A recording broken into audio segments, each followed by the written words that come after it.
So typically this would be the sort of package wallet, if you like, that your router will come in. I know people are worried about the weight of these sometimes, and I've just weighed this entire package and it comes to only 250 grams. The router alone is just 150 grams. But when what you'll find is you'll often get some sort of insert, which will be some sort of offer or voucher or discount thing. And this one is some information off of some discounts off of some stores in Harbourland in Kobe. And they've obviously done this based on the information I gave them as to our arrival airport and so on.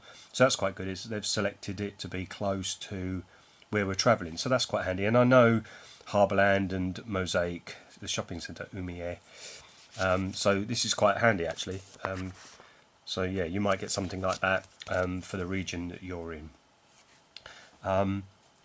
In the outside wallet, you'll get some basic information about returning after your rental period, and some information about returning at the airports, obviously making sure you put all the stuff in the pack before you return it.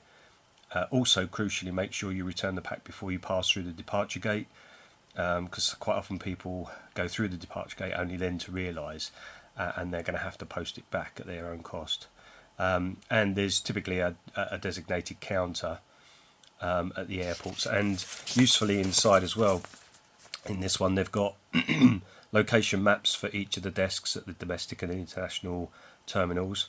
So Chitose, Narita, different terminals at Narita, Haneda, and then over the page, Chubu, Fukuoka, Kansai International, Naha, and also in Tokyo, the Shinjuku counter.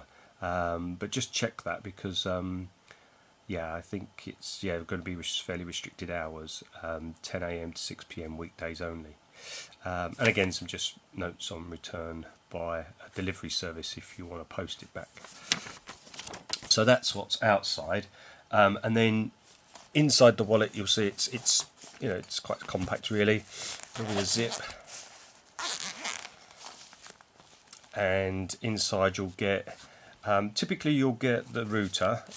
They come in a few sort of designs. This is a slightly older style, a little bit thicker. You can get other ones which are a bit slimmer than this, but the weight's slightly similar. It's not a great deal different. And then you'll get a code on the front here which will have the SSID number, which will be the Wi-Fi network that you look out for on your phones and laptops and so on, and the passcode is printed directly below it. You'll see on this one, this has got sort of multiple branding on it because the parent company runs a few brands. So this is with Ninja Wi-Fi, but they also have Global Wi-Fi and Wi-Fi Higher. And just a reminder on the back there, caution in case of excessive amount of data usage, transmission restrictions can be applied. Check your package on that, but yeah, basically you'll get unlimited to a certain degree on some packages, but as long as you're not going ridiculous on it, what they might do is throttle it slightly so it slows it down. Won't cut it off usually, doesn't cut it off completely. So that's the router, just put that on one side, and then you'll get this will be just the mains adapter, so it's just a standard Wi-Fi, USB cable. Gets plugged in there, standard there and small at that end, and then at the bottom of the router your plug goes in the bottom, and then obviously it's a local plug already, so you just plug that in the mains and charge it. I'll have to try and check what the charging time is, but I don't think it's very long. So that's basically that, and then just coming back to the information you get in the pack. So just some basic reminders. Make sure you return it before you go through customs. Yes, so that, and then you've got the manual for domestic use in English. Hopefully, obviously, it'll be in the language that you've booked in.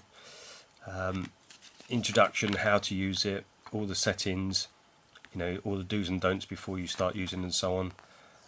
So yeah, please read before use. Accessory, how to, mobile battery, This router, we didn't order an extra battery to come with it, like a power bank to charge it on the go. You can do that typically, pay a little bit extra.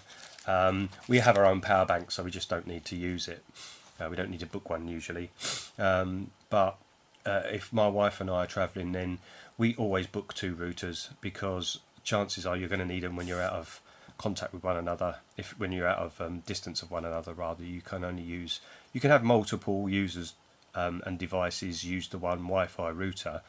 But if you're getting separated, or you're spending a half day or even a few days apart, you'll want to, and trust me, the reality is you're going to want to. Someone's going to go in a large department store, you're going to want to go in the ladies department, and the guys going to go in the men's department or something, and they'll be on different floors. So yeah, and you'll want to keep in touch. So if you can afford it, just get 2, or however many you need. Then there's obviously settings for iPhone and iPad users, settings for Android users, the Wi-Fi settings, Windows users and Mac users if you want to use those. Then just some basics on safety precautions, usual bits really. Just again a run through of what's included, what the included items are and how they work, how to recharge the mobile battery, how to charge it from a battery from a mobile device, the power bank to the router, and how to charge with a double adapter. And then the settings for iPhone and iPad users, settings for Android users. Again, just basically, turn on the Wi-Fi, look for the device by its reference number, and then use the passcode that's shown on the device itself. And the good thing about these is if you just set your phone or laptop to automatically reconnect every time you switch these on in the morning or when you next use them, your devices will automatically just reconnect. So it's really straightforward. Again, settings for Windows users, Mac users.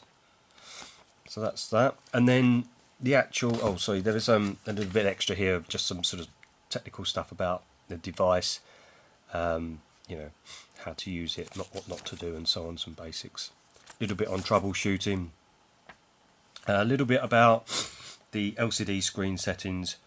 So on the screen on the device itself, it's all in Japanese, but this basically translates it for you. So just things about how much of the internet's been used, displays the current settings, indicates the number of devices connected to the router, those sorts of things really.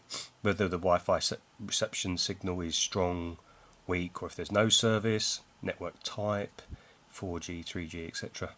So yeah, just some basics that if you were Japanese, you would just be able to, if you can read Japanese, you can use just the device, but if you don't, then all the information you need is in here. And as I say, on the back there's a couple of bits of basic troubleshooting, just the sort of basic do's and don'ts. I'll switch on the device here. Just takes a couple of seconds to power up.